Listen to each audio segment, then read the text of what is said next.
बस सेवेंथ वाला देखना, सेवेंथ वाला देखना। 24 माइनस का x अपॉन कितना c, 3x माइनस का 1। बस बेटा 40 माइनस का 6x, c 8x माइनस का 10। वैसे कंफ्यूजन किसमें? आगरा बॉम्बे में। वन चेक कर लो ना, एक सेकेंड। वन रखोगे, ये डिफाइंड है, ये भी डिफाइंड है। अच्छा वन पे दूसरा वाला डिफाइंड कहाँ हो रहा है? 8x माइनस 10 नेगेटिव नहीं हो जाएगा? बॉम्बे आगरा आएगा। 8x माइनस 10 नेगेटिव हो जाएगा ना x इक्वल टू 1 पे। आ रहा है ना? करूं क्या? चलो आठवें का। आठ, आठ, हाँ एक सेकेंड। हाँ हाँ, रुक तो जाओ। क्या बोला गया है? F be a function with domain कितना -3 से 5 और जी ऑफ एक्स कितना mod of 2x minus 1, then find domain of f of g of x. तो ध्यान दो बस बेटा। मैं तो f of g of x का मतलब समझ में आता है कि एफ के अंदर एक्स की जगह पे तुमने क्या भेज दिया? जी ऑफ एक्स। और जी ऑफ एक्स तुम्हारा कितना है? मॉड ऑफ 2x माइनस का 1, ये अपना।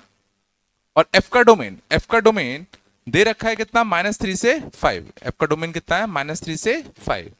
मीन्स एफ के अंदर जब ये इनपुट जाना ही सिर्फ अलाउड है ना? एफ का डोमेन -3 से 5 है, मतलब एफ के अंदर सिर्फ ये इनपुट ही अलाउड है। कुछ तो बोलो।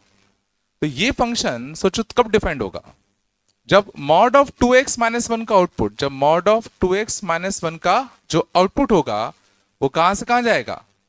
-3 से 5। सोच लो अच्छे से। इसका जो आउटपुट होता है वो एफ के लिए क्या होता? इनपुट। और एफ इन इनपुट के लिए ही डिफाइंड है। समझ में आ रहा है? तो इस फंक्शन का जो आउटपुट होना चाहिए वो सिर्फ ये होना चाहिए। अब बस हमें ये देखना है कि इस फंक्शन का आउटपुट ये कब कब होगा। तो मॉड ऑफ 2x माइनस 1 अच्छी बात है, 1/2 पे क्या बनता है? V shape. 1/2 पे क्या होता है? V shape. तो मॉड ऑफ 2x माइनस 1 की वैल्यू -3 से 5 के बीच में कब कब होगी? तो -3 यहां पे कहीं होगा, 5 यहां कहीं होगा। तो मॉड ऑफ 2x माइनस 1 की वैल्यू इसके बीच में कब कब होगी, ये तो चेक करना है। तो बस मुझे ये वाला x और ये वाला x चाहिए। तो ये लाइन कौन सी होगी? 2x माइनस 1 इक्वल टू कितना? 5। तो x इक्वल टू 3। ये लाइन कौन सी होगी? 1 माइनस का 2x इक्वल टू 5। तो x इक्वल टू कितना? -2। तो -2 से कितना आएगा? 3। नहीं आया होगा ये लग रहा है। सच में है ना? इसका जो आउटपुट होगा इसके लिए क्या होगा? इनपुट। तो जब इसका आउटपुट -3 से 5 होगा वो हमें हिस्सा चाहिए। तो हमने ये देख लिया कि इसका आउटपुट -3 से 5 के बीच में कब कब था। सच्ची बताओ, आया नहीं आया? पक्का ना? चलो आठवें का आंकड़ा, नाइन्थ का, नाइन्थ का दिल्ली में क्या आ रहा था? बाहर वाला जो लॉग है वो कब डिफाइंड होगा? जब अंदर पॉजिटिव हो, जब ये 1 से बड़ा हो, जब ये 4 से बड़ा हो। बॉम्बे आता रहा है? जोर से बोलो। क्या 4 नहीं हो सकता? 4 अगर रखोगे तो ये 1 बनेगा, 4 रखोगे तो ये 1 बनेगा, अगला 0 बन जाएगा। लॉग 0 नॉट डिफाइंड होता है ना? टेंथ का, टेंथ का दिल्ली। शांत। इसमें बस वो वाले पॉइंट्स नहीं आएंगे जब 10x की वैल्यू 1 होगी। और 10x की वैल्यू 1 कब कब होती है? π/4 है ना? पाई प्लस π/4। π/2 भी तो नहीं हो सकती, सही कह रहे हाँ। ओके, दो दो केस हटेंगे, दिल्ली आएगा। आंसर आना चाहिए था कैसे से? r माइनस का n pi plus π/4 and n pi plus π/2। 10x को भी तो डिफाइंड रखना पड़ेगा। ये आंसर होना चाहिए था। सही कहा। दिल्ली समझ में है ना? 11th का दिल्ली, 12th का ये छड़ा सा नहीं आया। वो 2x² होगा शायद। हाँ वो साइन इनवर्स 2x² - 3 होगा।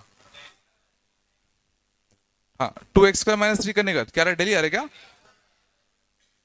2x² कर लेना उसको, ठीक है ना? चलो 13 का, 13 का चेन्नई। ऐसे एक इलेक्शन था ना यार, इलेक्शन नहीं पढ़ा होगा पक्का ना, तो उसमें नहीं था same to same question, two to the power x plus two to the power f of x. शांत जाओ, इसके लिए 2 है।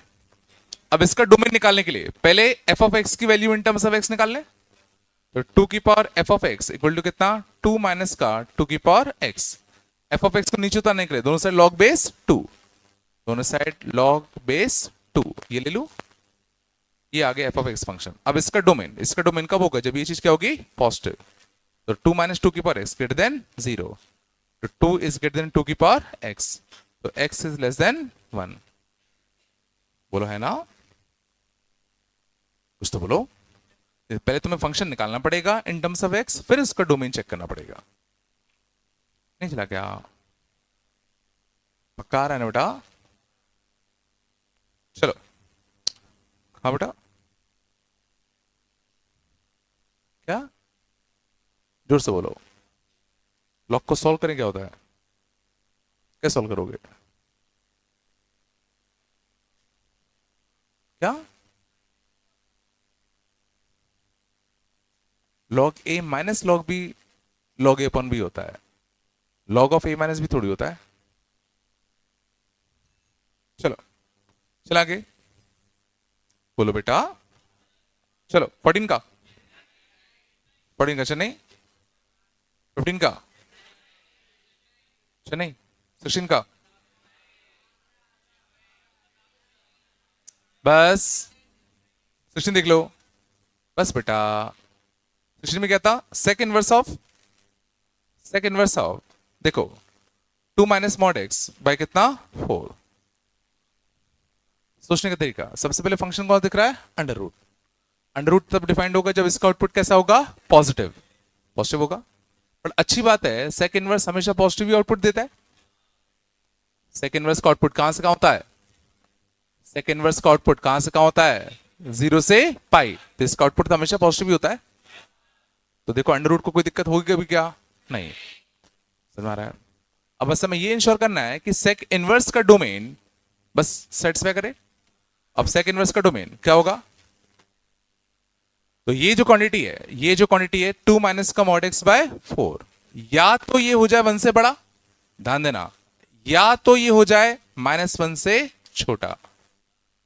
समझ में आया, अंदर वाली क्वांटिटी या तो हो जाए 1 से बड़ी या तो हो जाए -1 से छोटी। समझ में आया, या मतलब क्या होगा लास्ट में, यूनियन कंडीशन, यूनियन। अब इसको सॉल्व करने के लिए इसको यहां भेज दो, तो 2 माइनस का मॉड एक्स ग्रेटर देन और इक्वल टू 4, यहां से mod of x less than और इक्वल टू कितना, -2। मॉड ऑफ एक्स -2 से छोटा कब कब होगा, मॉड एक्स -2 से छोटा कब कब होगा, कभी नहीं। तो इस केस में कोई सॉल्यूशन नहीं मिलेगा। इसको सॉल्व करें, 2 माइनस का मॉड एक्स लेस देन और equal to -4, mod of x is greater than और equal to 6। Mod of x 6 से बड़ा कब होगा, जब x क्या हो जाए 6 से बड़ा या -6 से छोटा। कौन सा था, नहीं आया, नहीं आया, और कुछ नहीं तो तुम ऑप्शन ही वेरीफाई कर देते यार, रख के ऑप्शन तो वेरीफाई कर सकते थे। हाँ चलो 17 का,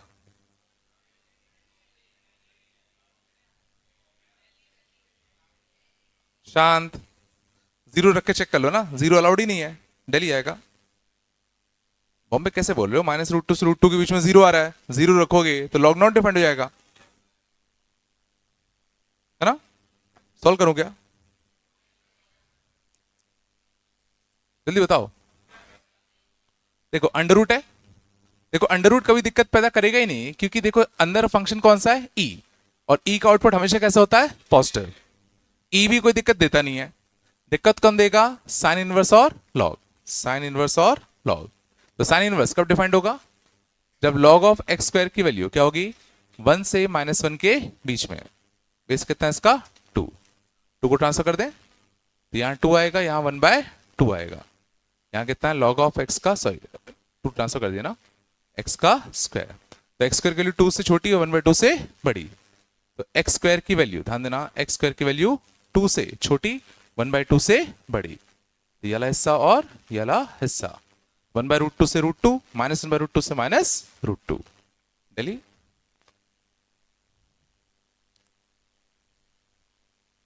नहीं है क्या?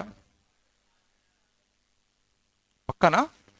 इजना है, मैंने लास्ट में क्या कर दिया, तुम चाहो तो इसको वेवी कब से कर लो, इसमें अलग वेवी कब, इसमें अलग वेवी कब, फिर दोनों का इंटरसेक्शन। बट ग्राफ से सीधा दिख जा रहा है तुम्हें कि एक्स स्क्वायर की वैल्यू 2 और 1/2 के बीच में कब कब है। ये सब नहीं आ रहा ना? चलो 17 का डेली, 18 का बॉम्बे क्या का क्लोज ब्रैकेट किसमें, बॉम्बे वाले में क्लोज आ रहा है क्या? जब इसके लिए क्या 1 हो रही है, हाँ क्लोज ब्रैकेट आएगा। बॉम्बे में क्लोज ब्रैकेट कर लेना, बॉम्बे में क्लोज ब्रैकेट कर लेना दोनों पे, सही कह रहे हैं। 19 का, 19 का चेन्नई पक्का, 20 का,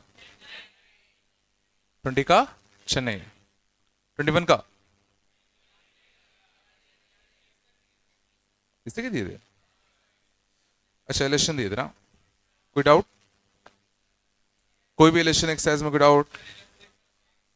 इलेक्शन 6 का थर्ड, एक्स की पावर कॉस इनवर्स एक्स। हाँ ध्यान रखना, एक्सपोनेंशियल फंक्शंस ध्यान देना, ये मैं बताना भूल गया था, एफ ऑफ एक्स की पावर जी ऑफ एक्स, इसका डोमेन ध्यान देना तभी डिफाइंड होता है जब F of x is greater than 0।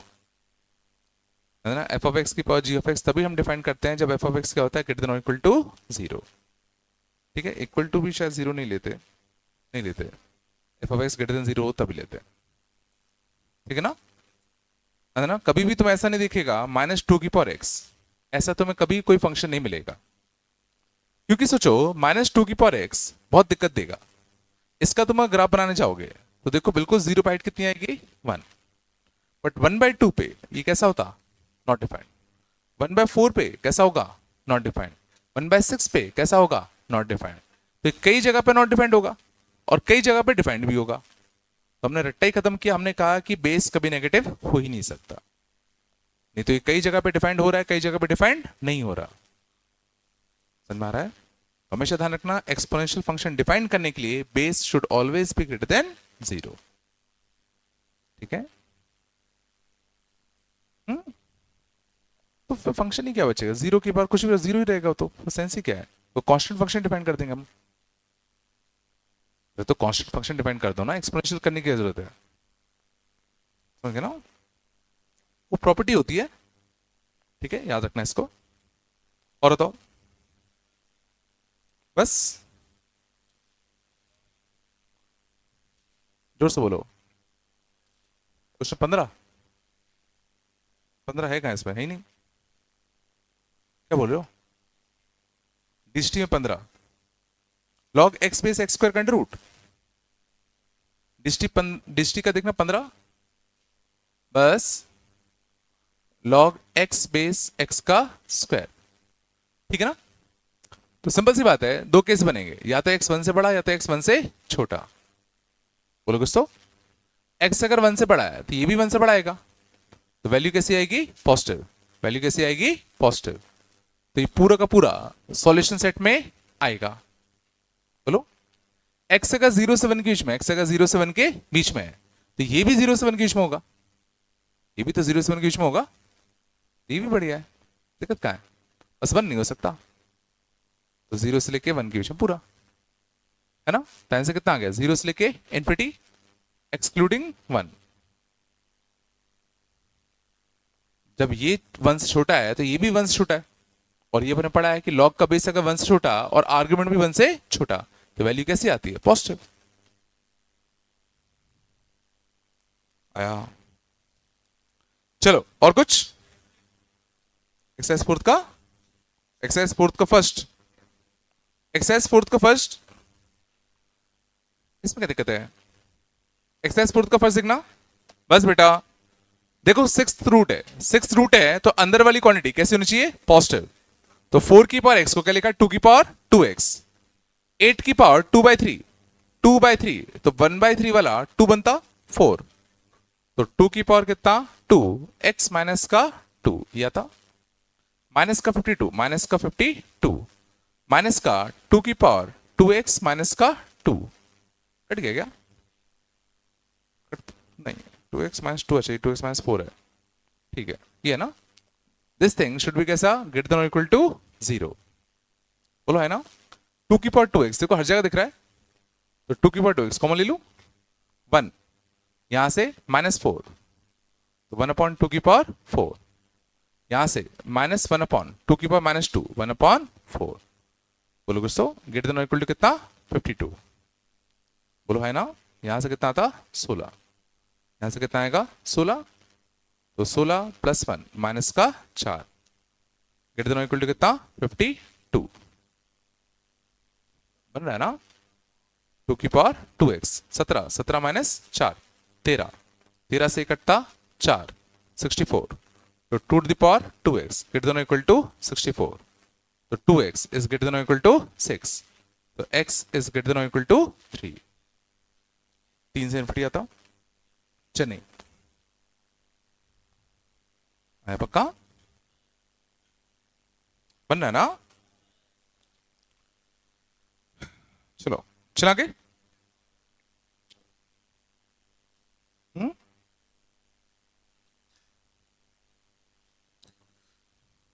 Domain आया थोड़ा बहुत आगे चलते हैं आज, ठीक है हटा दो इसको। चलो आज हम बात करते थोड़ा सा रेंज, ठीक है। तो रेंज अपन कई बार देख चुके हैं, ठीक है।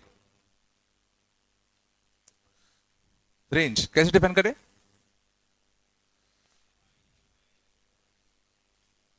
values of y, values are y which function attains, वो y की वैल्यूज जो फंक्शन ने कभी ना कभी अचीव करी हो, वो y की वैल्यूज जो फंक्शन ने कभी ना कभी अचीव करी हो उसको हम लोग क्या बोलेंगे रेंज। डोमेन मतलब क्या होता है x, रेंज मतलब क्या होता है y, ठीक है ना। कुछ तो बोलो, चलो ठीक है। तो सबसे पहला अप्रोच रेंज निकालने का back end approach,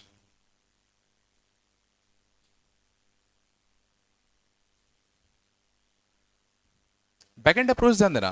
back end approach से हम किसी भी function y is equal to f of x की रेंज कैसे निकालेंगे, शांत हो जाओ, ठीक है। Step 1 right x in terms of y, right x in terms of y। Step 2 for x to be real, for x to be real, find domain of y, find domain of y, ठीक है। देखना backend approach हम बहुत पहले से use करते आ रहे हैं कि किसी भी फंक्शन की अगर हमें रेंज निकालनी है तो एक बड़ा सिंपल सा तरीका होता है बैकएंड अप्रोच। इसमें क्या करो x को पहले y के टर्म में लिख दो और फिर देखो अगर हमें x को रियल करना है, अगर हमें x कैसा चाहिए रियल, तो x को रियल होने के लिए y की वैल्यूज क्या रखनी पड़ेंगी, ठीक है। चलो एग्जांपल देखो, for example find range of, find range of, मान लो सिंपल सा फंक्शन लेते हैं y is equal to e to the power x, वैसे इसकी रेंज हम ग्राफ से आराम से बता सकते हैं, बट चलो इसको हम बैकएंड अप्रोच से करने की कोशिश करते हैं। तो बैकएंड अप्रोच क्या कहता है, right x in terms of y, तो x की value in terms of y लिखना है, तो दोनों साइड लॉग ले लो, तो log y is equal to कितना x log e कितना होगा 1, तो x क्या आ जाएगा तुम्हारा log y, बोलो कोई दिक्कत नहीं। अब जरा सोचो, अगर x को रियल होना है, अगर x को क्या होना है, रियल, तो y की किन वैल्यूज के लिए x हमें रियल मिलेगा? y की किन वैल्यूज के लिए हमें x का मिलता रियल? मतलब बेसिकली ये लॉ कब डिफाइंड है? ये कब डिफाइंड होगा? जब y तुम्हारा क्या होगा बताओ, 0 से इंफिनिटी, और यही तुम्हारी क्या हो जाएगी, रेंज।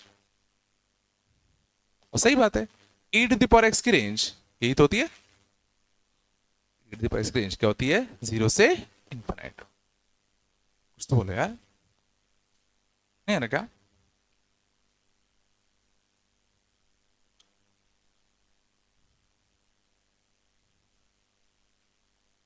चलो, इसे कितना और देखें, बोलो।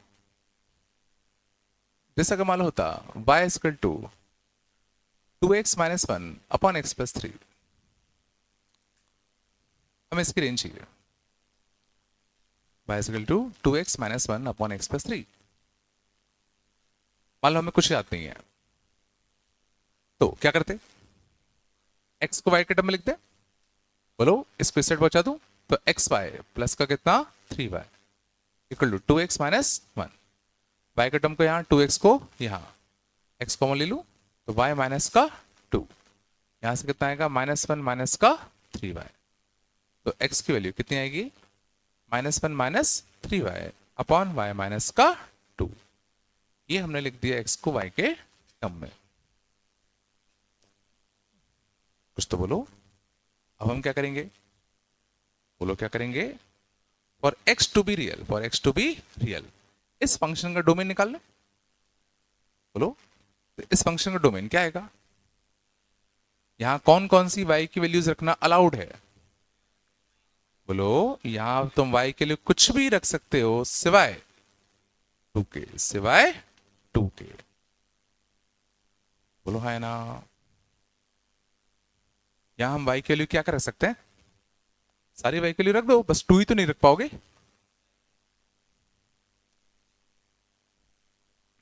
नहीं आ रहा क्या? वैसे याद करो, लीनियर अपॉन लीनियर फंक्शन की रेंज हम डायरेक्टली बता सकते थे, ध्यान देना, लीनियर अपॉन लीनियर मतलब ax प्लस बी अपॉन सी एक्स प्लस डी। याद करो, इनकी जो रेंज होती थी, ये सारी रियल वैल्यूज ले सकते हैं सिवाय कौन सी हाइट के, हॉरिजॉन्टल एसिम्प्टोट। हॉरिजॉन्टल एसिम्प्टोट कौन सा आएगा, a बाय सी, याद है? लीनियर अपॉन लीनियर फंक्शन सारी हाइट्स ले सकते हैं सिवाय किसके, a अपॉन सी, दोनों के x के कोएफिशिएंट्स का रेशियो। ठीक है ना, याद होना चाहिए।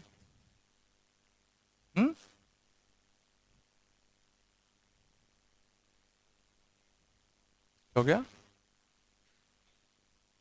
किसे नहीं बढ़ा, नहीं बताइए। लीनियर अपॉन लीनियर क्वाड्रेटिक में कराया था, क्वाड्रेटिक में कराया होगा, तो ग्राफ की अलग है, ये तो अलग है। चलो ठीक है, शांत जाओ, चलो आगे देखें। बस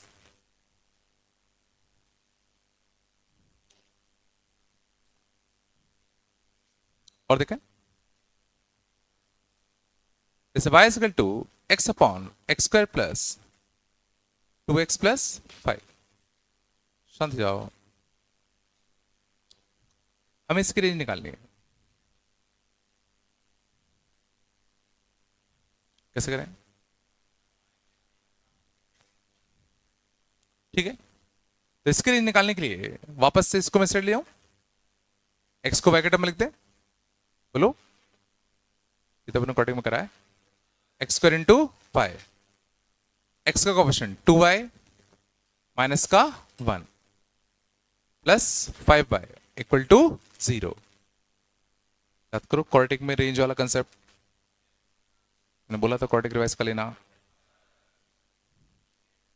फिर क्या करते थे, for x to be real, for x to be real discriminant is greater than और इक्वल टू 0, तो 2y माइनस 1 का होल स्क्वायर माइनस का 4 a into c greater than equal to 0, कितना आएगा 4y स्क्वायर माइनस का 4y plus 1 minus का 20y square greater than equal to 0, minus का 16y का स्क्वायर माइनस का 4y plus 1 greater than equal to 0। बोलो यार, एक नेगेटिव का मल्टीप्लाई कर दूं, कितना आएगा 16y square plus 4y minus 1 less than equal to 0। Quadratic inequality को सॉल्व करने का तरीका, बेबी कर्व के लिए हमें इसके क्या चाहिए, रूट्स। तो रूट्स निकालने के लिए 16 का मल्टीप्लाई यहां कर दूं, y square plus 4y minus का 16 equal to 0, completing the whole square, y plus 2 का होल स्क्वायर कितना 20, रूट्स के आ गए -2 प्लस माइनस का 2 रूट 5 और 16 का मल्टीप्लाई किया था तो 16 का क्या देना पड़ेगा, divide, -1 plus minus root 5 by 8 less than 0, between the roots की beyond the roots, between the roots की बियॉन्ड द रूट्स, तो क्या आएगा आंसर -1 माइनस का रूट 5 बाय 8 से -1 प्लस का रूट 5 बाय 8। बोलाया कुछ दिक्कत तो बोलो, लेकिन ध्यान करो इसमें हमें एक वैल्यू के लिए चेक करना पड़ता था, किस वैल्यू के लिए, जहां पे एक्स स्क्वायर का कोएफिशिएंट क्या होता है 0, तो हम किसके लिए चेक करेंगे कि y is equal to 0 range में आएगा या नहीं। लास्ट में हमें क्या करना पड़ता था, चेक करना पड़ता था, किसके लिए, जैसे इस केस में y 0, y is equal to 0 आएगा कि नहीं आएगा, कैसे चेक करते थे, सीधा y के लिए 0 छाप दो, y के लिए क्या छाप दो 0, तो देखो क्या कोई रियल x मिल रहा है कि नहीं मिल रहा, तो देखो x 0 पर y कैसा आएगा 0, therefore y equal to 0 will belong to range, will belong to range। अगर नहीं आता तो फिर हम क्या करते, y is equal to 0 यहां से हटा देते, समझ में आया, कॉपी पढ़ी थी नहीं पढ़ी थी, ठीक है, तो समझ में कि हम पहले जो करते थे वो और कुछ नहीं, बैकएंड अप्रोच ही करते थे, पहले हमने x को y के टर्म में लिखा, अब x को रियल होने के लिए y क्या होगा, तो इस क्वाड्रेटिक के रूट्स रियल कब होंगे, जब इसका डिस्क्रिमिनेंट क्या होगा, ग्रेटर देन और इक्वल टू 0।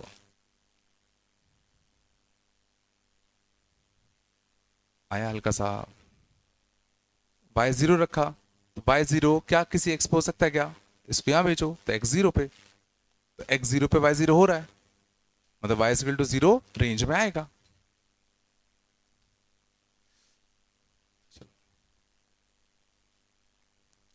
चलो आगे चले बेटा, बन रहा ना, सब ले गया,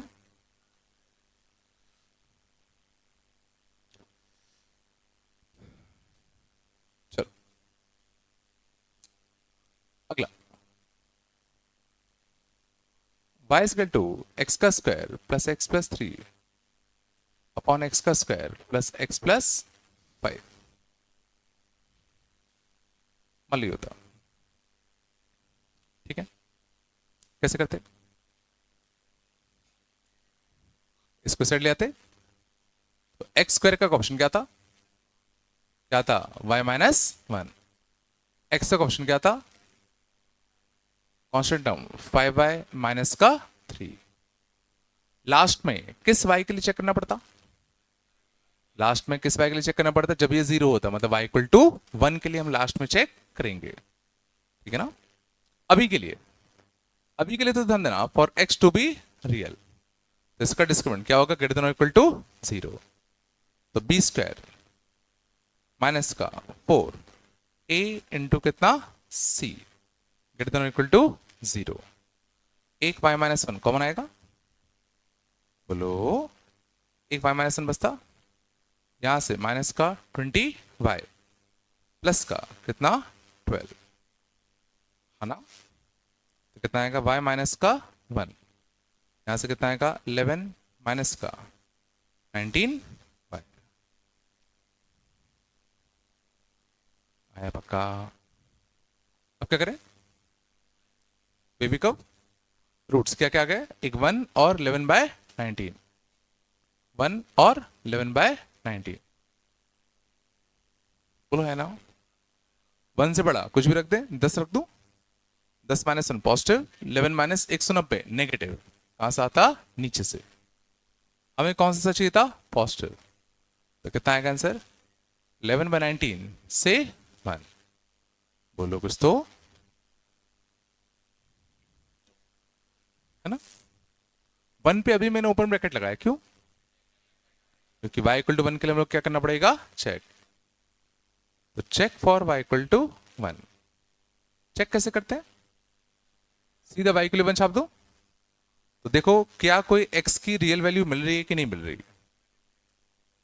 y के लिए सीधा 1 छाप दो, इसको यहां बचाओ, तो x का square plus x plus 5 equal to x का square plus x plus 3, x square cancel, x cancel, 5 equal to 3, not possible, means y equal to 1 range में आएगा कि नहीं आएगा, इसका मतलब y इक्वल टू 1 रेंज में नहीं आएगा, नहीं आएगा, तो फाइनल आंसर क्या आएगा, 11/19 से 1, इस पे क्लोज, इस पे ओपन।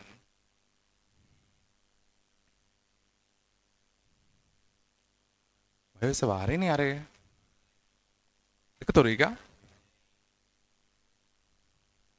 बेटा, एक्स स्क्वायर का जो कोफिशिएंट होता है ये जीरो कब हो रहा है, y इक्वल टू 0 पे, एक्स स्क्वायर का कोफिशिएंट 0 कब हो रहा है, y इक्वल टू 1 पे, तो जहां पर एक्स स्क्वायर का कोफिशिएंट 0 हो रहा होता है उसके लिए चेक करते हैं, भाई बन रहा है ना, कुछ तो बोलो यार, दिक्कत हो रही क्या, ध्यान देना, इस क्वेश्चन को हम और जल्दी कर सकते थे, छाप लिया क्या, छाप लिया क्या, इस क्वेश्चन को कुछ और तरीका जल्दी करने का, जल्दी थोड़ी होता और लंबा जाएगा तो, और जल्दी देखो, थोड़ा देखो, अच्छा है बड़ा,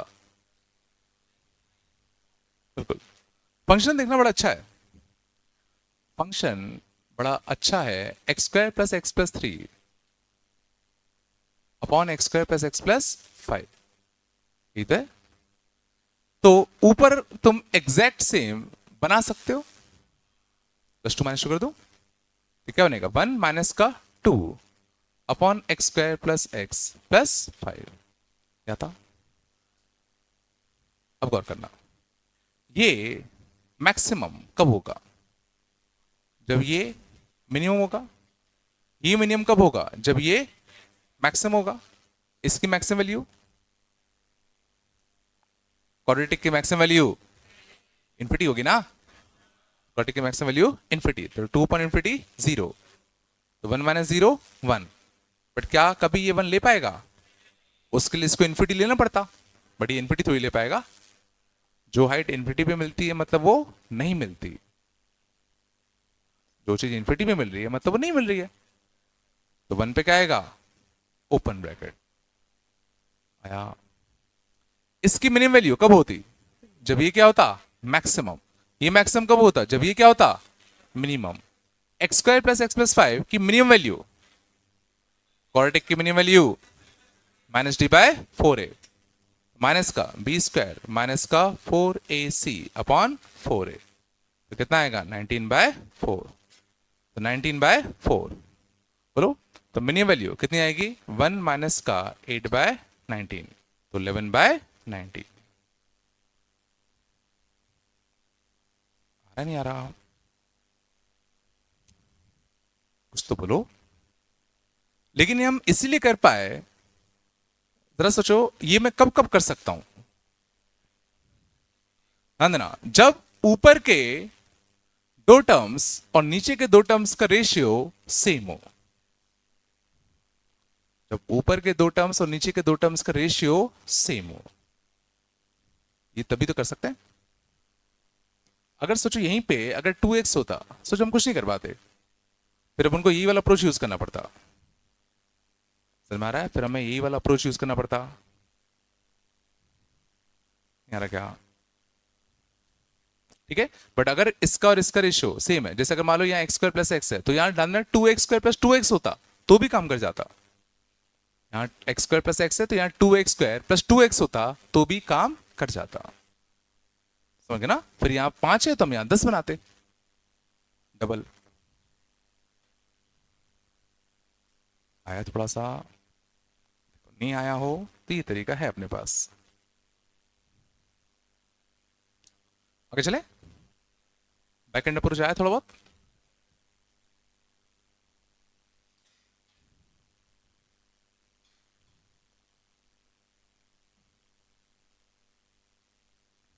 ओके चला, और देखो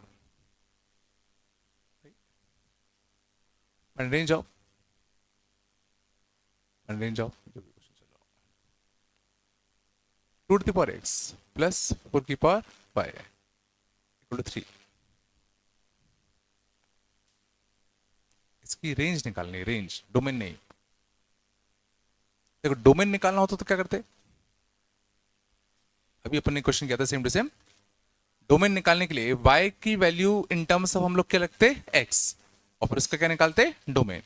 बट हमें रेंज निकालना है तो क्या करूंगा, x की वैल्यू निकालेंगे इन टर्म्स ऑफ y, हमारा, और x की value in terms of y निकालने के लिए क्या करूं, तो सर log बेस 2 ले ले, लो log base 2, 3 minus 4 to the power y। और हम x को रियल होने के लिए, x को रियल होने के लिए y का क्या निकालेंगे, डोमेन। x को रियल होने के लिए देख क्या करें, y का डोमेन, और y का डोमेन कब आएगा, जब log के अंदर कैसा हो, पॉजिटिव। तो 3 minus 4 to the power y should be greater than 0, तो 4 to the power y should be less than 3। अब क्या, दोनों साइड log बेस 4, दोनों साइड log बेस 4, बोलो है ना।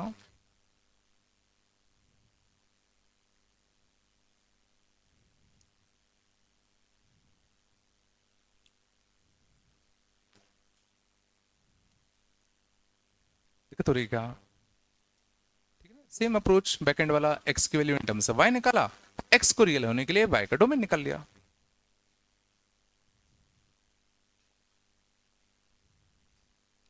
चलो अगले में तुम थोड़ा दिमाग लगाओ और बताओ, y is equal to 1 upon x minus 1 into x minus 2, इसका रेंज क्या होगा।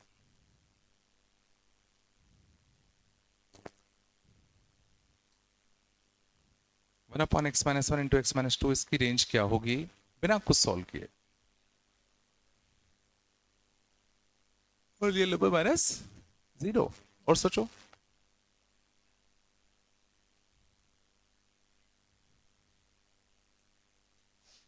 हम्म, क्या 0 से 2/3, इन्फिनिटी तो आना ही आना है। 2/3 से कभी नेगेटिव नहीं हो सकता ये, क्यों, x minus 1 into x minus 2 between the roots negative नहीं होगा।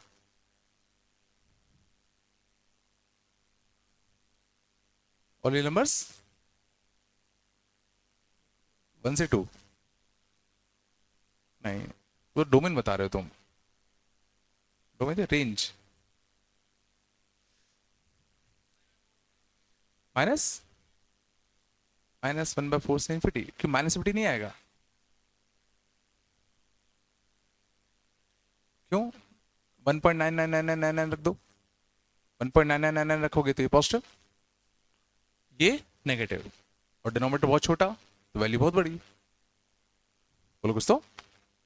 चलो पहले अपन इसका डोमेन सॉरी रेंज उससे चेक करते हैं, बैक एंड अप्रोच से। तो बैक एंड अप्रोच से इसकी रेंज क्या थी, तो y is equal to 1 upon x का स्क्वायर माइनस का 3x प्लस 2, बोलो एक्स स्क्वायर इंटू वाई, बोलो है ना, माइनस का 3y इंटू एक्स प्लस का 2y माइनस 1 इक्वल टू 0। ठीक है, तो भाई discriminant greater than equal to 0, तो b स्क्वायर माइनस का 4 a into c greater than equal to 0। तो 9y² minus 8y² y² plus का कितना 4y ये दोनों इक्वल टू 0। रूट्स क्या आ गए 0 और -4 पॉजिटिव हिस्सा। तो y की रेंज क्या आ गई -50 से कितना -4 यूनियन 0 से कितना इन्फिनिटी। बोलो कुछ तो। और 0 के लिए चेक लगाते तो 0 आ पाएगा नहीं आ पाएगा 0 नहीं आ पाएगा। तो फाइनली क्या था 0 पे ऊपर 0 पे कैसा आता ऊपर।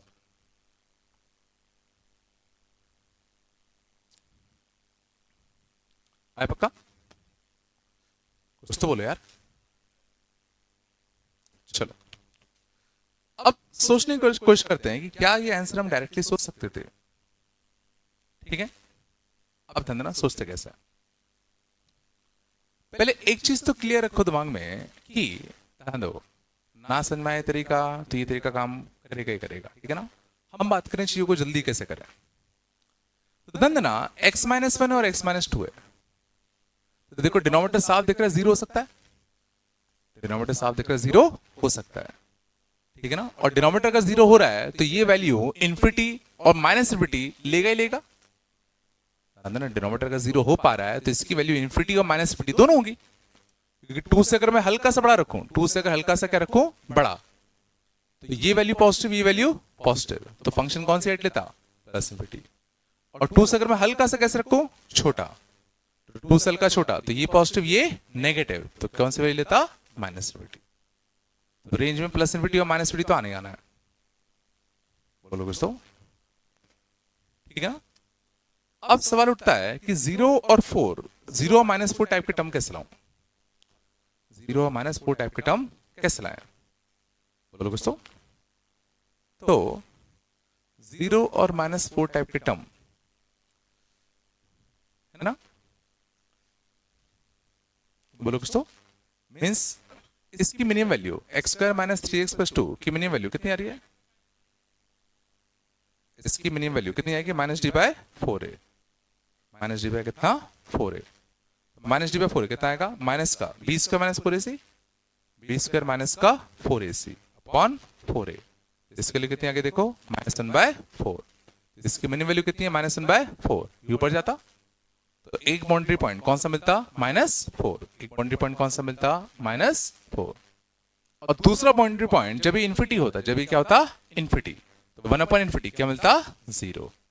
बाकी दोनों बाउंड्री पॉइंट यहां से बनेंगे। मैं ऑप्शंस वेरीफाई करने के लिए तरीका बता रहा हूं।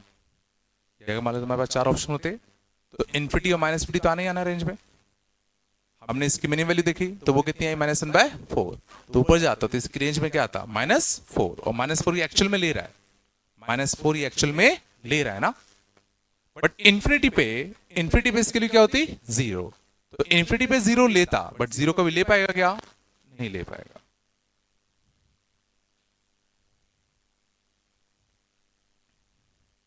मैं बस बता रहा हूं कि अगर ऑप्शंस अगर आ जाए तो तुम चीजों को जल्दी वेरीफाई कैसे करोगे। ठीक है ना। एग्जैक्टली निकालना है तो ये तरीका नहीं है क्या। हटा दो पूरा हटा दो पूरा हटा रहा हूं। चलो अगले लिखना range of restricted domain range of restricted domain। अगर हम डोमेन को रिस्ट्रिक्ट करते हैं तो रेंज कैसे निकालेंगे ये हम पहले भी कर चुके हैं। इसका सही तरीका क्या होता है यूजिंग ग्राफ्स। ग्राफ का यूज करके हम रिस्ट्रिक्टेड डोमेन वाले क्वेश्चंस को सॉल्व करेंगे। ठीक है चलो बस बेटा जैसे कि y = 1 + sin² x y = 1/1 + sin² x। इसकी रेंज बताओ।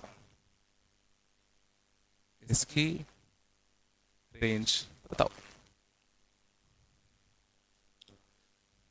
ठीक है। तो इन टाइप के क्वेश्चंस में तुम्हें सबसे पहले तो ये समझना पड़ेगा कि अगर यहां मैं किसी चीज को अगर टी मान लू, किसी चीज को अगर मैं क्या मान लू, टी, ठीक है, तो ये कुछ जाना पहचाना फंक्शन बन जाए। जैसे कि फॉर एग्जांपल इस केस में अगर मैं साइन एक्स को क्या मानता हूं, टी, साइन एक्स को क्या मान लू, टी, तो जरा सोचो ये एक बड़ा ही जाना पहचाना फंक्शन है, बोलो है ना। तो इसकी रेंज निकाल लूं या इसकी रेंज निकाल लूं, बात बराबर है, बात बराबर है कि नहीं।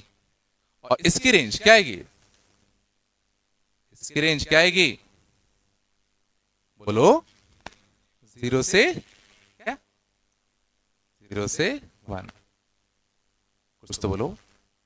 बट ध्यान देना ये रेंज तब आता, ये रेंज तब आएगा जब टी सारी वैल्यूज ले पाए, जब टी सारी वैल्यूज ले पाए। बट समझना जैसे हमने साइन एक्स को टी माना तो ध्यान देना टी तुम्हारा रिस्ट्रिक्ट हो चुका है और -1 से 1। साइन एक्स को हमने टी माना तो जो जो वैल्यू साइन एक्स ले पाएगा वही तो टी ले पाएगा। तो टी कहां से कहां जा पाएगा, टी कहां से कहां जा पाएगा, -1 से 1। तो बिल्कुल सही बात है, इसका ग्राफ तो हमें बनाना आता है, बोलो कुछ तो। इसका ग्राफ ऐसा होता, अगर टी सारी वैल्यूज ले पाता तो बिल्कुल इसकी रेंज 0 से बनाती। बट टी एक्चुअल में कौन सी वैल्यू ले पा रहा है, -1 से 1। तो जो वैल्यूज टी ले पा रहा है उतने हिस्से को मार्क कर लो। तो हमें सिर्फ जो ग्राफ का पोर्शन मिलेगा सिर्फ वो इतना पोर्शन ही मिलेगा, हमें ग्राफ का सिर्फ इतना पोर्शन ही तो मिल पाएगा। अब इतने पोर्शन की तुम्हें रेंज निकालनी है, तो इतने पोर्शन में सबसे छोटी हाइट कहां दिख रही है, सबसे छोटी हाइट कहां दिख रही है, दोनों पे सेम ही हाइट है ना, और 1 पे हाइट कितनी आएगी, 1/2। सबसे मैक्सिमम हाइट कहां दिख रही है, इसकी रेंज क्या आएगी, 1/2 से 1।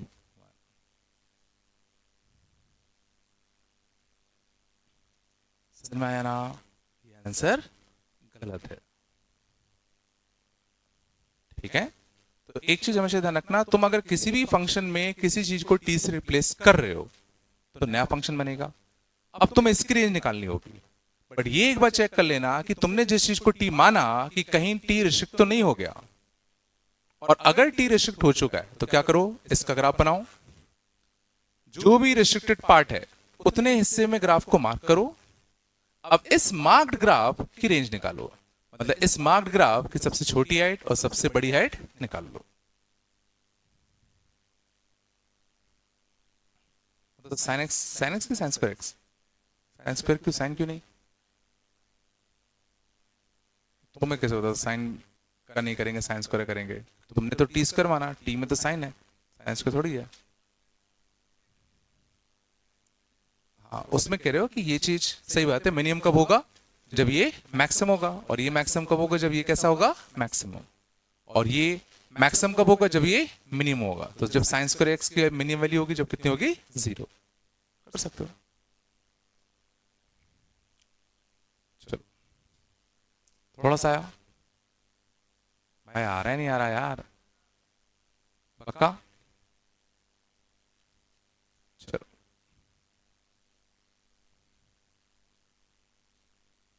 ठीक है। रिस्ट्रिक्टेड डोमेन में शायद समझ में आ रहा होगा, तुम्हें ग्राफ बनाना आना चाहिए तभी कर पाओगे, ठीक है ना। बस बेटा चल आगे,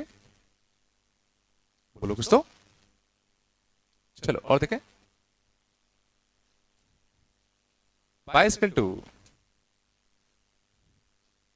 e की पावर 2x, e की पावर 2x प्लस e की पावर x, e की पावर 2x प्लस 3 की power x plus 1 upon e की पावर x। मान लो हमें इसकी रेंज निकालनी है,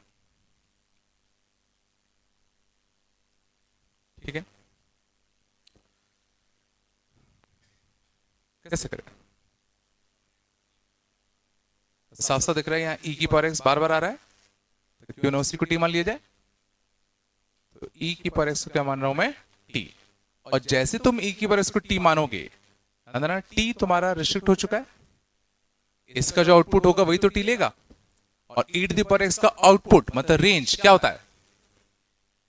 0 से इनफिनिटी होता है ना। e की पावर x का आउटपुट ही तो t लेगा, तो e की पावर x की रेंज 0 से इनफिनिटी। t तुम्हारा रिस्ट्रिक्ट हो चुका है फॉर 0 से इनफिनिटी। अब हमें किस फंक्शन की रेंज निकालनी है?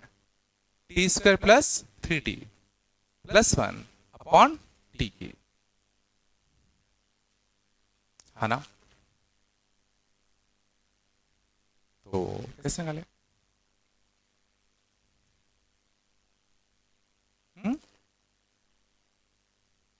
इसका हम ग्राफ बना पाएंगे?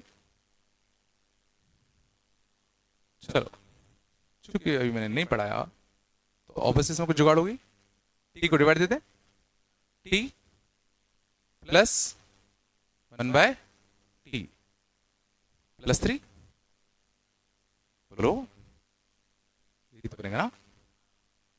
और अच्छी बात है हमें इस चीज का ग्राफ बनाना आता है, इसका तो सबको आता होगा। तो क्यों ना मैं पहले t प्लस 1/t इसका रेंज निकाल लूं। तो t प्लस 1/t मतलब क्या? x plus 1 upon x. t plus 1 upon t मतलब कितना? x प्लस 1 अपॉन एक्स, याद है ना। लेकिन t रिस्ट्रिक्टेड है, कहां से कहां? 0 से इन्फिनिटी। तो इस ग्राफ का कौन सा हिस्सा मिलेगा? इस ग्राफ का कौन सा हिस्सा मिलेगा जहां पर t क्या हो? ग्रेटर देन 0, मतलब ये पूरा हिस्सा मिलेगा। तो इस दौरान इस फंक्शन की रेंज सबसे छोटी हाइट कितनी आ रही है? 2। सबसे बड़ी हाइट कितनी आ रही है? तो इस पार्ट की रेंज क्या आ गई? 2 से इन्फिनिटी। तो y की रेंज क्या आएगी? 5 से थोड़ा सा सच में आ रहा है तुम लोगों को? नहीं आ रहा? शांत हो जाओ बेटा। चलो, छाप लिया सबने? पक्का ना? चलो ना, थोड़ा सा हमें सीखना पड़ेगा। Graph of linear upon linear, तो देख लो जिनको नहीं आता इसकी जरूरत पड़ेगी अभी। Graph of linear upon linear कैसे बनाते हैं? For example y is equal to x minus का 2 अपॉन x माइनस का 3। समझ जाओ, ठीक है। सबसे पहले स्टेप 1 हम लोग क्या ड्रॉ करेंगे? Vertical and horizontal asymptotes. Vertical and horizontal asymptotes. Vertical asymptote होता है जहां डिनोमिनेटर कैसा हो? 0। जहां डिनोमिनेटर कैसा हो? 0। बताओ डिनोमिनेटर 0 कब होगा? x इक्वल टू 3 पर। This line is called vertical asymptote. समझ में आ रहा है? वर्टिकल एसिम्पटोट कैसे चेक करते, कहां आएगा? तो ये देख लो कि डिनोमिनेटर की वैल्यू 0 कहां है। तो डिनोमिनेटर 0 कहां पे होगा? x इक्वल टू 3 पर। तो x इक्वल टू 3 जो लाइन होगी, x इक्वल टू 3 जो लाइन होगी उसी को हम लोग क्या नाम देंगे? वर्टिकल एसिम्पटोट। नहीं है क्या? ठीक है, बोलो कुछ तो। अगला हॉरिजॉन्टल एसिम्पटोट। हॉरिजॉन्टल एसिम्पटोट निकालने के लिए पुट x इक्वल टू कितना? इन्फिनिटी।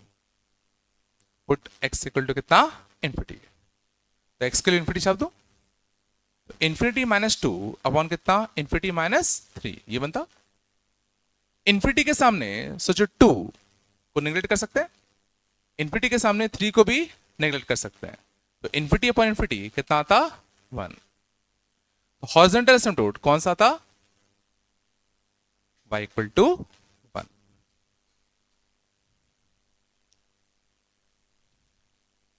हल्का सा आया,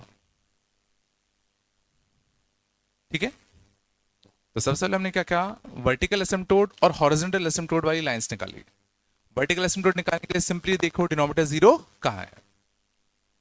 हॉरिजॉन्टल एसिम्पटोट के लिए x के लिए क्या छाप दो, इन्फिनिटी। कुछ तो बोलो, पक्का। चलो अब ध्यान देना, तो हमें इस ग्राफ में दो चीज मिल चुकी है। एक इस ग्राफ का वर्टिकल एसिम्पटोट जो कि कौन सी लाइन है, x equal to 3 line. x equal to 3 line कुछ ऐसा होगा, बोलो है ना। Horizontal asymptote y equal to 1 line, y equal to 1 line, इतना तो याद है ना, ठीक है। अब ध्यान देना, इसके बाद अब इसका ग्राफ बनाने के लिए क्या करेंगे, जहां भी वर्टिकल एसिम्पटोट होता है, ध्यान देना जहां भी वर्टिकल एसिम्पटोट होता है, वर्टिकल एसिम्पटोट के आसपास वैल्यू या तो इन्फिनिटी होगी या तो माइनस इन्फिनिटी होगी, ठीक है ना। बस इतना ध्यान रखना, वर्टिकल एसिम्पटोट के आसपास फंक्शन की हाइट या तो प्लस इन्फिनिटी होगी या तो माइनस इन्फिनिटी होगी। और ध्यान देना इस फंक्शन का एक रूट है x इक्वल टू 2 पर ये फंक्शन कैसा होगा, 0। मतलब ग्राफ को इस पॉइंट से पास करना होगा, और graph kind of 1/x type का स्ट्रक्चर लेता है। ग्राफ 1/x टाइप का स्ट्रक्चर लेता है। तो सोचो अगर ग्राफ को यहां से पास करना है तो एक ही पॉसिबिलिटी है, कुछ ऐसा बन जाए और यहां पे कुछ अपना ऐसा बन जाए। जितने भी लीनियर अपॉन लीनियर के ग्राफ होते हैं सबका जो स्ट्रक्चर होता है वो काइंड ऑफ 1/x के ग्राफ जैसा ही होता है, क्योंकि 1/x के ग्राफ को मैं ट्रांसफॉर्म करके ये पक्का बना पाऊंगा हमेशा। छोड़ो, अभी तुम इतना याद रखो 1/x टाइप का स्ट्रक्चर होता है और इसको इस पॉइंट से पास करना था, तो एक ही पॉसिबिलिटी बचती है कि ऐसा हो जाए। बिल्कुल ही नहीं आया। और इस ग्राफ से क्या तुम चेक कर पा रहे हो कि ये ग्राफ कौन कौन सी हाइट ले पा रहा है। सोचो ये ग्राफ सारी हाइट ले पा रहा है सिवाय एक के, कौन सी, इसकी हॉरिजॉन्टल एसिम्पटोट वाली हाइट, और हॉरिजॉन्टल एसिम्पटोट वाली हाइट कितनी थी, 1। इसकी रेंज क्या होगी, ऑल रियल नंबर्स एक्सेप्ट 1। और यही तुमने बात किया था, लीनियर अपॉन लीनियर फंक्शन सारी हाइट ले लेते हैं सिवाय a अपॉन सी के, a अपॉन सी 1 के। नहीं है क्या, हल्का सा आया। अब देखना इसकी जरूरत पड़ी क्यों, सब ले गया।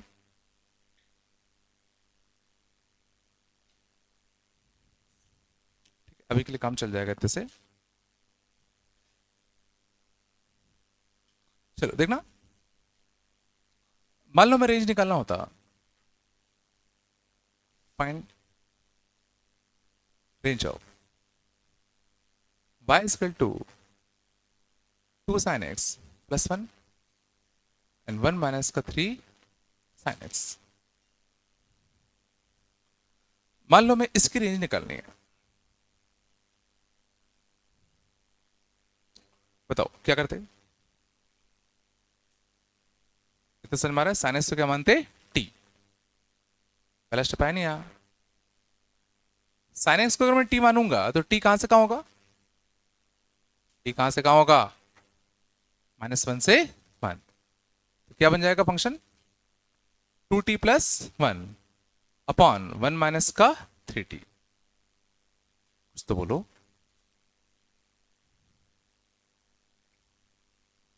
नहीं कुछ नहीं बोलोगे, आ रहा है ना।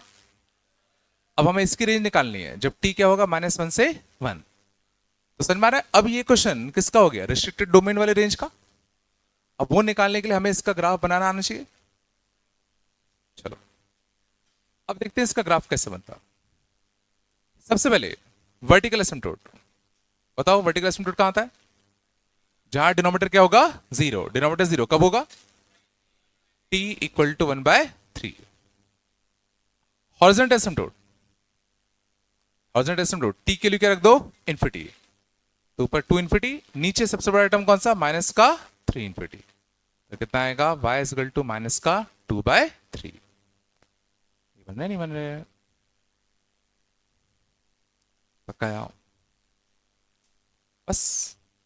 अब इससे ग्राफ बना ले, तो इसके ग्राफ में वर्टिकल एसिम्पटोट अपना कहां पाया था, t इक्वल टू 1/3, तो t इक्वल टू 1/3 लाइन, ये तुम्हारा क्या होता है वर्टिकल एसिम्पटोट का। Horizontal asymptote y is equal to -2/3, y is equal to -2/3, line कुछ ऐसी होती है, बोलो यार,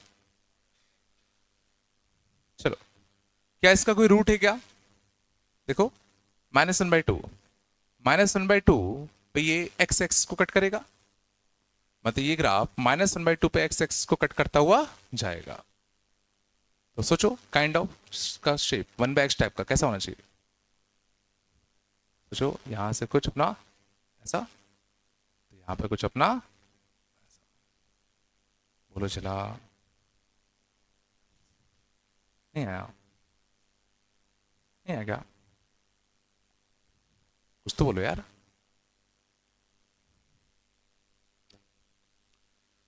चलो, लेकिन दिक्कत की बात यह है कि क्या आप उनको पूरा ग्राफ मिलेगा, आप उनको ग्राफ का सिर्फ एक पोर्शन मिलेगा, कौन सा पोर्शन, जो -1 और 1 के बीच में है, तो जो -1 और 1, ये पॉइंट कौन सा था 1/3, तो 1 यहां कहीं होगा, तो हमें सिर्फ ग्राफ का वही हिस्सा मिलेगा जो -1 और 1 के बीच में होगा, तो उतना हिस्सा मार्क कर ले, उतना हिस्सा मार्क कर ले,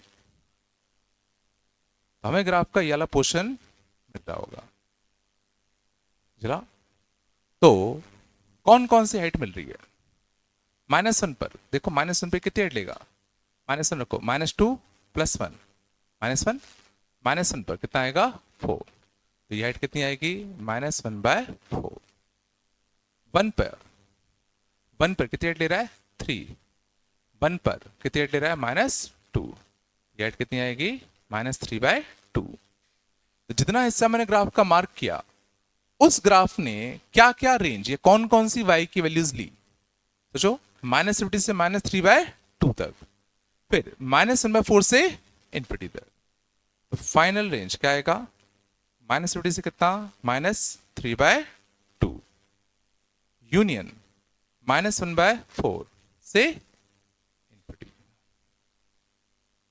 नहीं आया,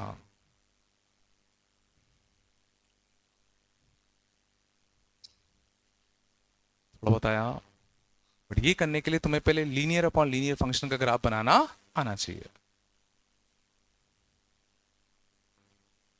लोगे थोड़ा बहुत मेरे हिसाब से,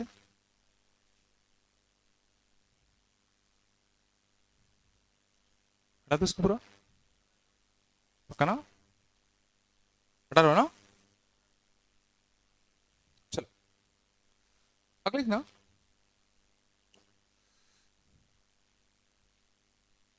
रेंज आओ,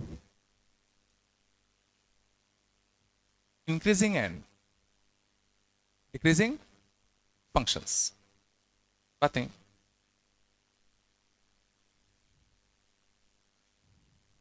देखना, अगर मान लो कोई फंक्शन इंक्रीजिंग है, f is increasing, ठीक है ना, देन रेंज ऑफ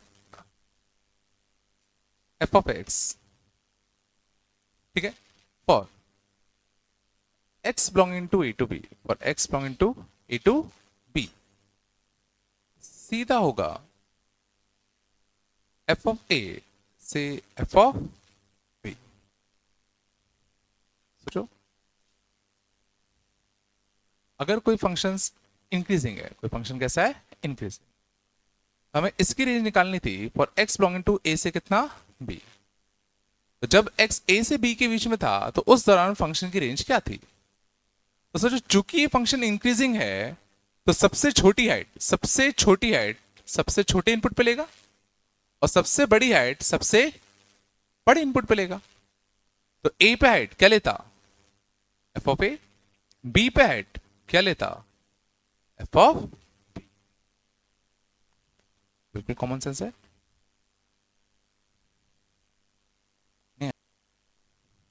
ठीक है, और इसी का उल्टा, if F is an decreasing function, अगर एफ एक डिक्रीजिंग फंक्शन है then range of f of x for x belonging to a to b, क्या होगा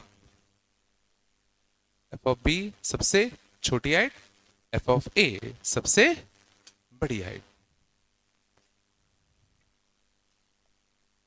अगर कोई फंक्शन कैसा है, डिक्रीजिंग, तो छोटे इनपुट पर बड़ी हाइट मिलेगी, बोलो बड़े इनपुट पर छोटी हाइट मिलेगी।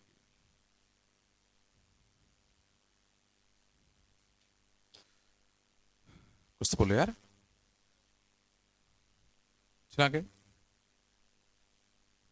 बोलो कुछ तो। चलो अगला थोड़ा बताओ, f प्लस जी, दो फंक्शन है f और g, ये इंक्रीजिंग है ये भी इंक्रीजिंग है, तो इनका जो सम होगा लेट सपोज वो h होता, वो h ऑफ x होता। तो अगर ये ग्राफ इंक्रीजिंग है ये ग्राफ इंक्रीजिंग है तो h ऑफ x के बारे में क्या कह सकते हो, सोच पा रहे हो, ये भी इंक्रीजिंग होगा।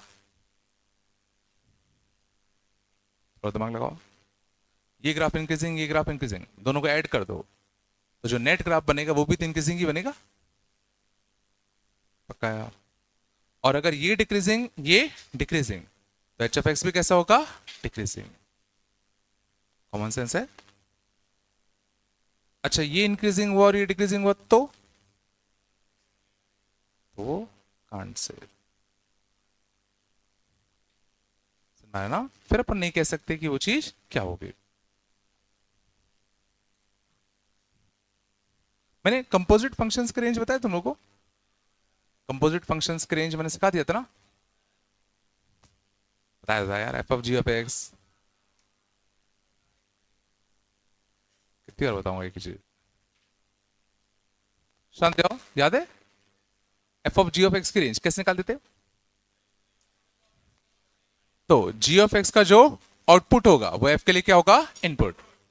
तो जी ऑफ एक्स का आउटपुट एफ के लिए क्या होता, इनपुट। और फिर इस इनपुट के लिए देख लो एफ का आउटपुट क्या होगा, याद है।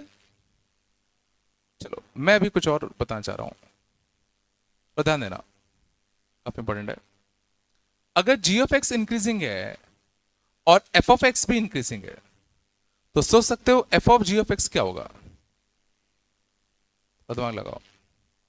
जी ऑफ एक्स इंक्रीजिंग है, एफ ऑफ एक्स भी इंक्रीजिंग है, तो f of g of x क्या होगा,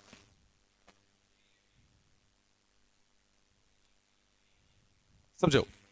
अगर तुम x के इनपुट बढ़ा रहे हो, ध्यान देना x के इनपुट की वैल्यूज बढ़ा रहे हो तो g ऑफ x का आउटपुट बढ़ेगा क्योंकि g ऑफ x इंक्रीजिंग है। तो f ऑफ x देखो, g ऑफ x का आउटपुट बढ़ेगा तो f ऑफ x के अंदर इनपुट बढ़ेगा, और अगर f के अंदर इनपुट बढ़ रहा है तो चूंकि f इंक्रीजिंग है तो इसका आउटपुट भी बढ़ेगा। ये सोचना थोड़ा सा ट्रिकी है, समझो f एक इंक्रीजिंग फंक्शन है, इसका मतलब क्या है कि अगर तुम f के अंदर इनपुट बढ़ाओगे तो f का आउटपुट बढ़ेगा, मानते हो। अब g एक इंक्रीजिंग फंक्शन था, तो अगर तुम g के अंदर इनपुट बढ़ा रहे हो तो g का आउटपुट बढ़ेगा। तो f के अंदर जो इनपुट जा रहा है वो g का आउटपुट ही है, और g के आउटपुट बढ़ते हुए जा रहे हैं, मतलब f के अंदर इनपुट बढ़ते हुए जा रहे हैं। तो अगर f के अंदर इनपुट बढ़ते हुए जाएंगे तो f का आउटपुट भी तो बढ़ेगा।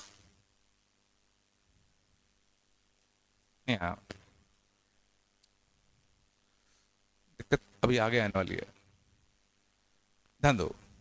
अगर ये डिक्रीजिंग और ये इंक्रीजिंग तो बताओ ये अगर डिक्रीजिंग और ये इंक्रीजिंग है तो एच ऑफ एक्स क्या होगा? डिक्रीजिंग। थोड़ा सोचो, समझो। इस बार जी कैसा है? डिक्रीजिंग। इस बार जी कैसा है? डिक्रीजिंग। तो अगर तुम x बढ़ाओगे तो g ऑफ x का आउटपुट बढ़ेगा कि कम होगा? g ऑफ x का आउटपुट कम होगा। तो f के अंदर जो इनपुट गया वो बढ़ते हुए गया कि कम होते हुए गया? f के अंदर इनपुट कम होते हुए गया। और अगर f के अंदर इनपुट कम होता जा रहा है तो सोचो, हमें पता है f बढ़ाने पे बढ़ेगा, बट अगर f के अंदर इनपुट कम हो रहा है तो f का ग्राफ घटेगा कि बढ़ेगा? घटेगा। ये नहीं आ रहा होगा, इसे मारा। g एक डिक्रीजिंग फंक्शन है, तो x सोचो तुम जो भी भेजोगे तो g की वैल्यू घटेगी। मतलब पहले g 5 दे रहा था, फिर 4, फिर 3, फिर 2, फिर 1। और f एक इंक्रीजिंग फंक्शन था, बट अगर उसके अंदर इनपुट ही कम होता जा रहा है तो f का आउटपुट भी तो कम होता जाएगा। पक्का?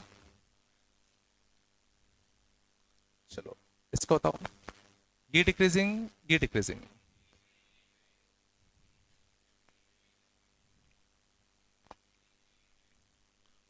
डिक्रीजिंग का डिक्रीजिंग समझ में आ रहा है? इंक्रीजिंग। और ये डिक्रीजिंग। ये नहीं आए होंगे। इसको कुछ और तरीका सोचने का, जल्दी आ जाए। मतलब मान लो किसी को एक्सप्लेन करना हो तो कुछ और तरीका।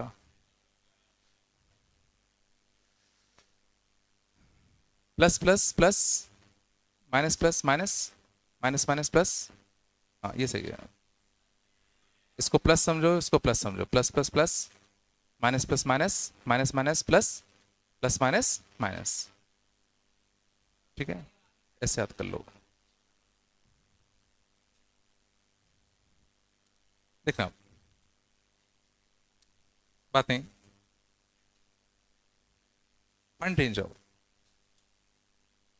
माइंड रेंज आओ।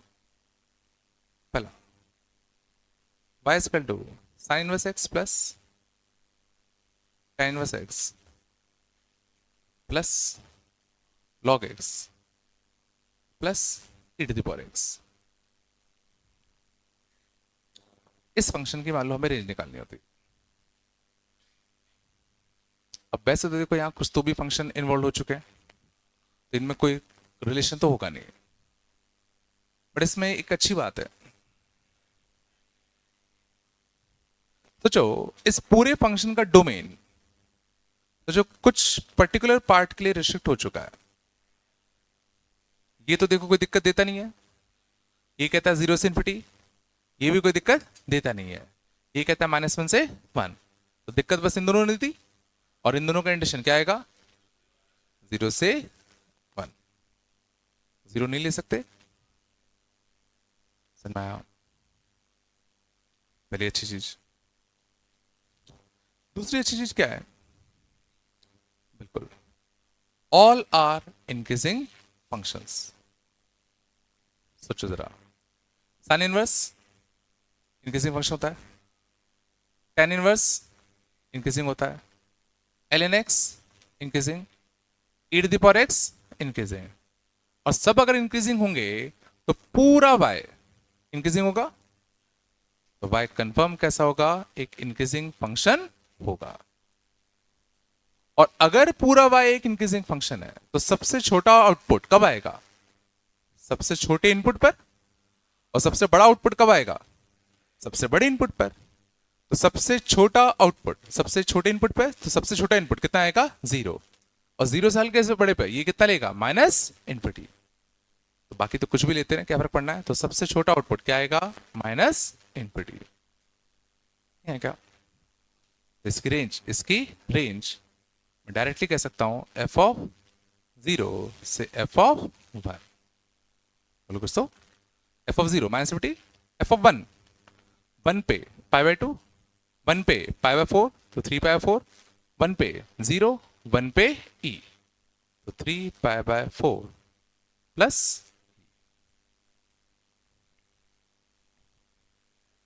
चलो शांत जाओ, चला के थोड़ा सा आया, आगे चले और देखना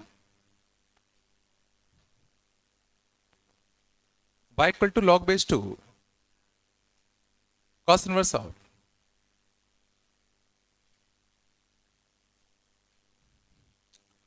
x square plus 1 upon x square plus 2। शांत जाओ।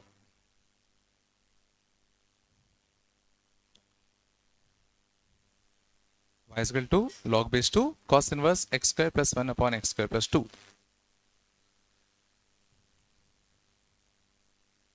तो ये किस टाइप का फंक्शन है? ये कंपोजिट फंक्शन है। कंपोजिट फंक्शन याद है? फंक्शन के अंदर दूसरा फंक्शन आ जाए, एक कंपोजिट फंक्शन का एग्जांपल है। कंपोजिट फंक्शंस को कैसे अप्रोच करते हैं? इनर मोस्ट से चलो, इसका जो आउटपुट होगा वो इसके लिए क्या होगा? इनपुट। तो उस इनपुट के लिए देखो इसने क्या आउटपुट दिया, फिर इसका जो आउटपुट होता है वो लॉग के लिए क्या होता? इनपुट। तो उन इनपुट्स के लिए देखो लॉग ने क्या क्या आउटपुट दिया। प्रोसेस क्लियर है? बोलो कुछ तो सबसे पहले हमें क्या निकालना पड़ेगा? इस चीज का आउटपुट, क्योंकि वही तो इसके लिए इनपुट होगा। तो सबसे पहले तुम्हें सोचना पड़ेगा x square plus 1 upon x square plus 2 का आउटपुट। आउटपुट मतलब रेंज, इसकी रेंज हम कैसे निकालें जल्दी? बिल्कुल। तो इसका आउटपुट निकालने के लिए मैं एक प्लस वन माइनस वन कर दूं, तो कितना बनेगा? 1 minus one upon x square plus 2, है ना? इसकी मैक्सिमम वैल्यू कब होगी? जब ये मिनिमम होगा। ये मिनिमम कब होगा? जब ये मैक्सिमम। इसकी मैक्सिमम वैल्यू इन्फिनिटी, तो 1 अपॉन इन्फिनिटी 0। इसकी मैक्सिमम वैल्यू कितनी आ गई? 1, जो कि कभी ले नहीं पाएगा। इसकी मिनिमम वैल्यू कब होगी? जब ये मैक्सिमम होगा। ये मैक्सिमम कब होगा? जब ये मिनिमम। इसकी मिनिमम वैल्यू 0। 1 माइनस 1/2 1/2। चला, इसका जो आउटपुट होता वो ये होता। सोच लो। बिल्कुल नहीं आ रहा क्या? थोड़ा बताया नहीं यार, इसी में दिक्कत है क्या? आगे चले। अब इसका जो आउटपुट है वो किसके लिए इनपुट होगा? कॉस इनवर्स के लिए क्या होता? इनपुट। और कॉस इनवर्स कैसा होता है? इंक्रीजिंग की डिक्रीजिंग? डिक्रीजिंग। तो अच्छी बात है कि कॉस इनवर्स चूंकि डिक्रीजिंग फंक्शन है, तो छोटे इनपुट पर कॉस इनवर्स बड़ी हाइट लेगा, बड़े इनपुट पर छोटी हाइट लेगा। तो कॉस इनवर्स के अंदर 1/2 से 1 भेजा, कॉस इनवर्स के अंदर तुमने क्या भेजा? 1/2 से 1। तो इसका मिनिमम वैल्यू कब आएगी? मैक्सिमम इनपुट पर। तो कॉस इनवर्स 1 कितना आएगा? 0। कॉस इनवर्स 1/2 कितना आएगा?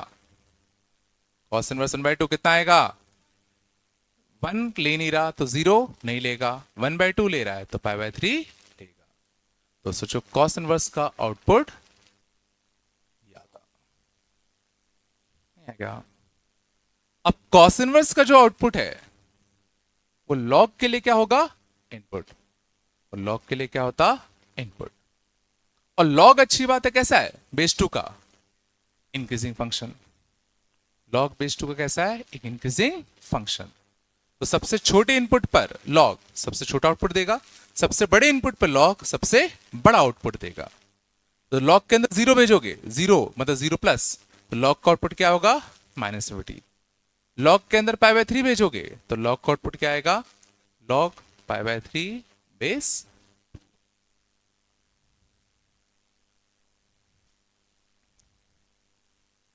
बिल्कुल नहीं आया।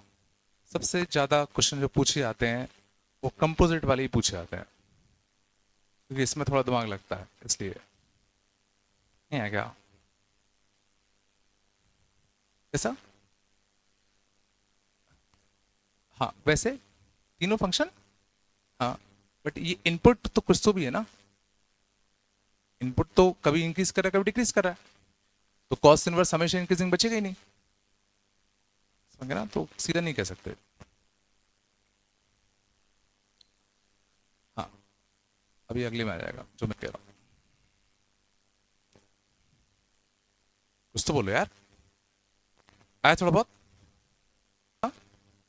इसका आउटपुट, हाँ हाँ, तो 1/2 से 1 ये तो रेंज है, इनपुट थोड़ी है। इनपुट तो हमने इसके अंदर -50 से इन्फिनिटी भेजा होगा ना, इसमें इनपुट हमने तो -50 से इन्फिनिटी भेजा ना। चलो थोड़ा बता रहा है, तो DCT1 पूरी कर लेना, और DCT2, सॉरी DCT2 नहीं, इलस्ट्रेशन नंबर 22 तक, इलस्ट्रेशन नंबर 22 तक पूरी कर लेना। DCT1 पूरी कर लेना और इलस्ट्रेशन नंबर 22 तक पूरी कर लेना, कर लोगे ना? ठीक है ना? चलो, बन रहा है ना थोड़ा बहुत?